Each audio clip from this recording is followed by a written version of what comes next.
Jazz is the only true American art form. I was very lucky to grow up in New York City in the 60s and 70s when there was a lot of music still and all the great jazz guys around. The drummer, Eddie Locke, who used to play with Coleman Hawkins, and he was Roy Eldridge's drummer. And he became friends with my mother. And so when I started playing trumpet and was listening to Louis Armstrong and Roy Eldridge and stuff, my mother said, well, Roy's still alive and Eddie is his drummer. And I said, really? So it took me down and I got to meet Roy, and then I got to study with Roy and play with Roy. All the guys from Louis Armstrong's band who survived when Louis died in '71, I got to work with. And I worked for several years with Joe Maraney, who was Louis's last clarinet player. He's the one you'd hear on Wonderful World. I was very fortunate to still get to see and hear and work with a lot of the older first wave, jazz musicians. I'll do a little Basin Street Blues.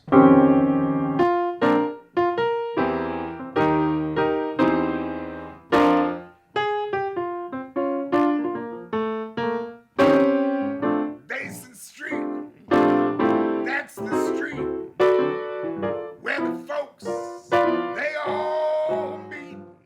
And I was playing with a band called the High Tops, and we were going to Columbus, Ohio, to play at Denison University.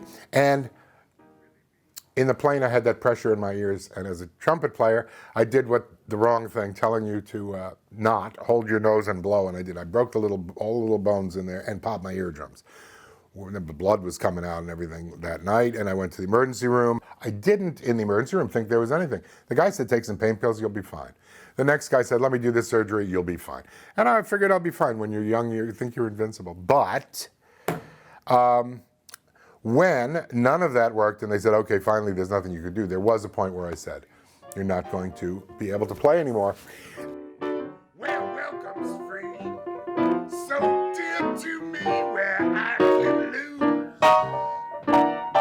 my Basin Street Blues. Just walking through the world and breathing and not hearing your own breath all of a sudden was very odd, and it made life feel bizarre and surreal, and I was kind of separated from the world. And so I left New York. I came to Rochester because there's a lot of deaf people here. It's one of the 2 highest per capita deaf populations in the country. And but then I tried hearing aids, and I learned sign language for about 6 years. And then I found out about the cochlear implant, and I got that, and that's been, of course, a huge and wonderful thing. People think cochlear implant, you can hear again. It's just like hearing. Eventually, it becomes just like a form of hearing. For me, the moment was after several weeks of training, realizing for the first time that I'd be able to understand someone without looking at them and reading their lips. And that was a great moment. It was like, okay, wait a minute, now there's that. And if I can get that after just 5 or 6 weeks, there could be a lot more. I could go back to playing music, I could use the telephone and stuff like that. And indeed, all those things happened. So that was the moment that, hope and a connection to the world.